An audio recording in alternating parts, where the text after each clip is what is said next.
नमस्कार, मी वैद्य समीर मुकुंद परांजपे. आज थोडंसं दह्याविषयी. दही, ताक किंवा त्यासारखे अन्य पनीर वगैरे असे पदार्थ हे सर्वांनाच मानवास अतिशय प्रिय असणारे असे पदार्थ आहेत. आणि जेव्हा पेशंट वैद्याकडे जातो तेव्हा पहिल्यांदा त्याचं काय होतं तर दही, ताक अशा गोष्टी बंद होतात. आणि मग मोठं संकट वाटतं आणि त्यातनं अनेक वेळा आयुर्वेदापासून तो रुग्ण केवळ आपल्याला दही ताक खायला मिळणार नाही म्हणून दुरावण्याची शक्यता असते. म्हणून ह्या दही आणि ताकासंबंधी थोडंसं बोलायचं आहे. मुळात ह्या दही आणि ताक या दोन्ही पदार्थांना किंवा तत्संबंधी काय अन्य जे वस्तू आहेत विकृती त्यांना त्या पदार्थांना दोष नाही आहे.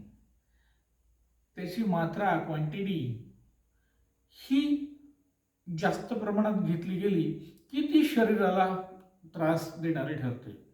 भूक मंदावते, अंगाला सूज येते, कोणाचा घसा धरतो, कोणाला सर्दी होते, सायनिसायटिस होतं, वेळ चुकते. अनेक वेळेला ह्या रात्री गोष्टी खाल्ल्या, दहीच काय अन्य नुसतं पाणी प्यायलेत तरी रात्री खाल्लं की ते सगळं ऊर्ध्व चतुर्गत म्हणजे या कंठाच्या वरती असणाऱ्या सगळ्या अवयवांमध्ये सूज आणतं.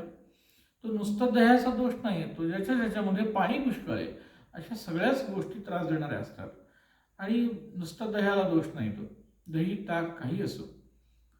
काय करा, ह्या दही ताकाला एकदम घाबरून न जाता एक तर ते घ्यायचं असेल तर त्याची मात्रा क्वांटिटी खूप कमी घ्या.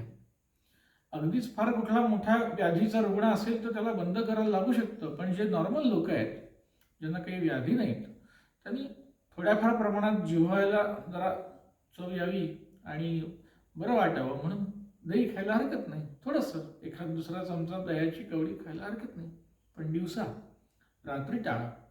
हे तर करता येईल. दही पचवणारे, दह्याचे दुष्परिणाम दवडणारे सुंदर पदार्थ आयुर्वेदात सांगितलेले. मुगाचं वरण किंवा आवळा खा. जे दही खाल त्याच्यामध्ये साखर घालून खा, त्याच्यामध्ये तूप घालून खा, मध घालून खा. अशा सोप्या गोष्टी करून दह्याचे दुष्परिणाम तर टाळून दही खाता येऊ शकतं. श्रीखंड करून खाणे हा सोपा उपाय.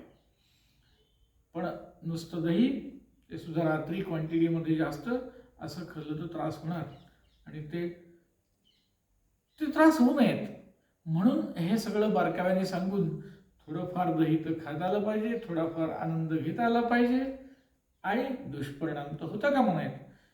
हीच तर युक्ती आहे.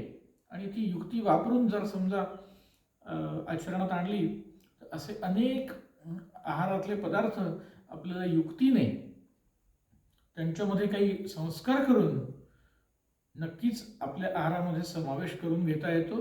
त्यांचे चांगले तेवढे परिणाम आपण मिळवून दुष्परिणाम टाळू शकतो. धन्यवाद.